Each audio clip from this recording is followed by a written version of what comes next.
Hey everyone, Sarah here. Welcome back to my channel, Never Out of Books. It is really snowing outside, so I felt like I should probably film while there's still a little light coming around here, and in a part where I actually feel good and I'm well medicated because I have a cold. I am here with my November wrap up. I participated in Nonfiction November again this year. I had a goal of reading 2 books, with potentially a third. I did read the 2 books I wanted to, so I consider that successful. What I did read for Nonfiction November was Bonk. I don't know if you can see it with the glare, but it is The Curious Coupling of Science and Sex by Mary Roach. Mary Roach is the author who wrote Stiff. It never says who the narrator is, but I read these books because the narrator is so phenomenal. So this was an audiobook. It was very interesting, not as salacious as you could potentially think it is. It was very scientific and well done, with some very interesting things that are definitely not safe for work and which I really don't feel like bringing upon my channel. So the things I learned and all of that are just going to have to stay with me. I will not be giving them to you. But overall, it was another solid book by Mary Roach. Not my favorite. I think that still goes to Packing for Mars, but I thoroughly enjoyed this, laughed out loud several times. I also listened on audiobook to Freakonomics. A rogue economist explores the hidden side of everything. Sorry, got something in my eyeball. By Stephen Levitt is the economist and the dude who helped him write it and who narrated, Stephen J. Dubner. This is the revised and expanded edition. So this was interesting. It started out super strong, but then kind of, jumped to a few too many conclusions, I feel, for me. Toward the end, I ended up giving it 3 stars. And part of that 3 stars was that the writer-narrator was awful. His phrasing of sentences was very jarring to me, and I did not like it. His phrasing was completely off, and it was unpleasant in the extreme. It made me very angry, as a matter of fact. So just warning, I mean, not that the contents of the book are inappropriate in any way. It was a very interesting way to look at things. I like to learn things that are against common knowledge. Like, I find that very interesting, and I am very open to different concepts in that way. So this book was very interesting for me, but yeah, should have read it with my eyes and not my ears. I read Sick Puppy by Carl Hiaasen. Carl Hiaasen is generally one of the authors I go to when I need a palate cleanser, but really only his new books, I guess I'm finding out as I'm reading more of his backlist.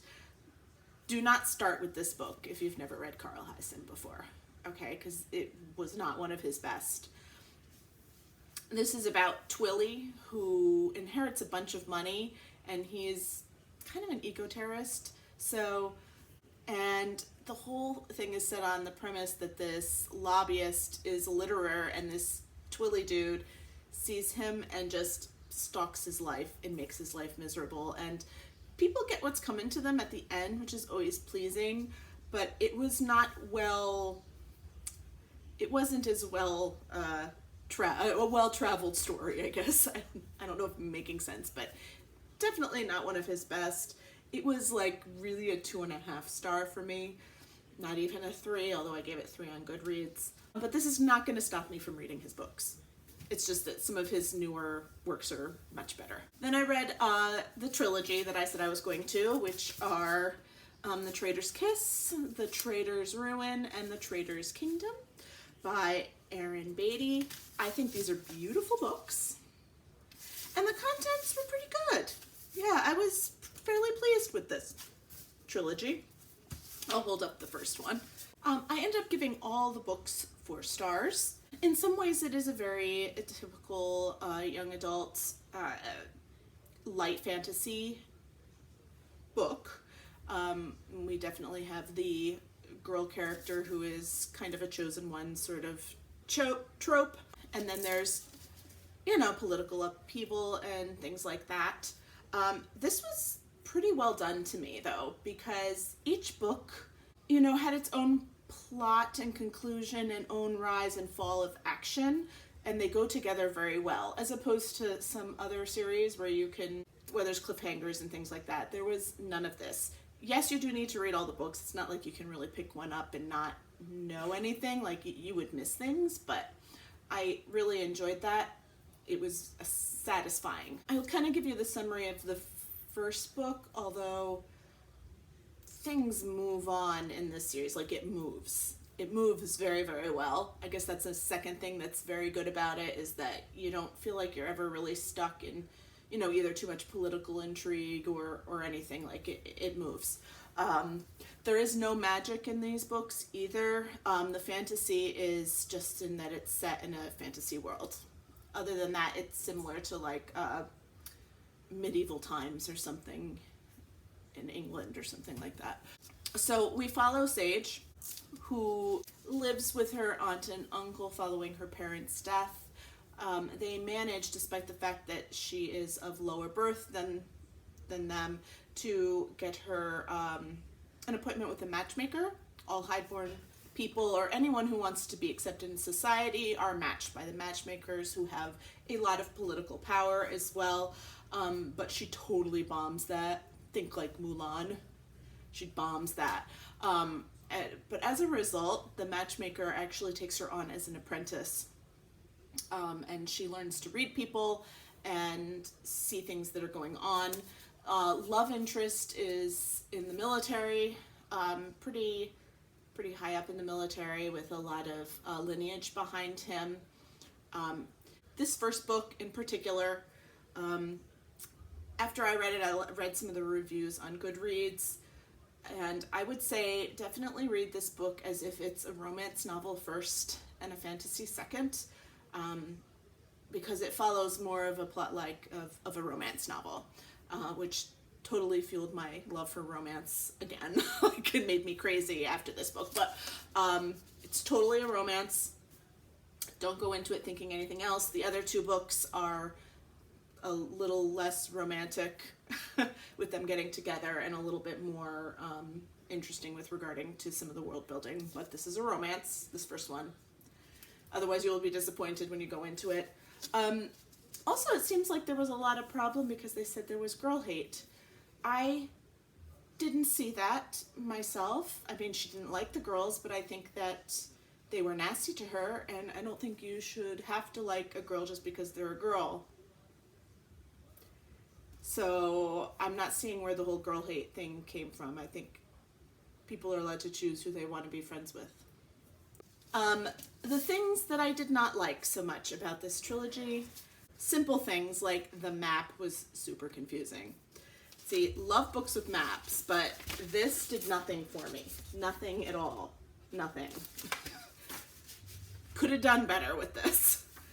The other thing is that despite the fact that these books are not hugely long books, a lot of time elapses, and when the love interests meet, she's 16 and he's like 20. So if that's something that skeeves you a little bit, just be aware.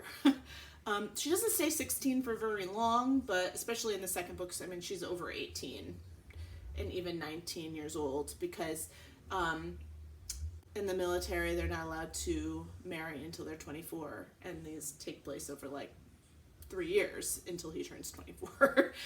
So yeah, I mean, it was, that was a little ocky.